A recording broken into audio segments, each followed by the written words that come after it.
Hi అండి. ఇవాళ రాగి సంగటి చూపిస్తాను. ఒక గ్లాసు రాగి పిండికి 3 గ్లాసులు నీళ్లు కావాలండి.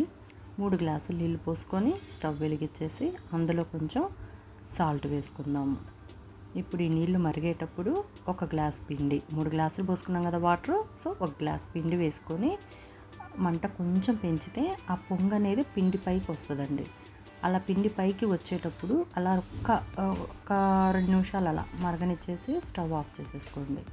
స్టవ్ ఆఫ్ చేసేసుకొని తర్వాత మనం దీన్ని బాగా వెనుపుకోవాలి. వెనపటానికి నేను దీన్ని వాడుతున్నానండి. ఇది చాలా సులువుగా వెనుపుకోవచ్చు.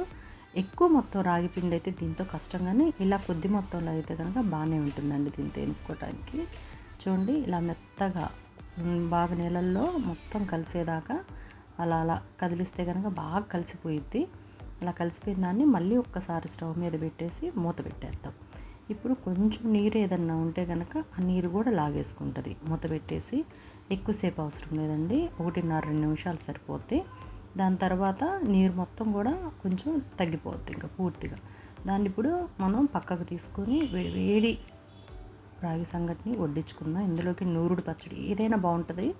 పిల్లలకు కూడా పెట్టొచ్చండి, చిన్న పిల్లలకు కూడా పెట్టొచ్చు. చాలా బలము, చాలా మంచిది. షుగర్ పేషెంట్స్కి అయితే ఇంకా మంచిది. చూసారా, వేడివేడిగా రాగి సంగటి మీద నెయ్యి, దొండకాయ పచ్చడి పెట్టుకున్నాను నేను ఇక్కడ. ఈ రాగి సంగటి ముద్దను అలా తీసుకొని నేతితోటి ఆ దొండకాయ పచ్చడిలో కలుపుకొని తింటుంటే అమోఘమండి, చాలా బాగుంటుంది. ఒంటికి కూడా చాలా బలము. చూసారుగా, నచ్చితే నా ఛానల్ని సబ్స్క్రైబ్ చేసుకోండి.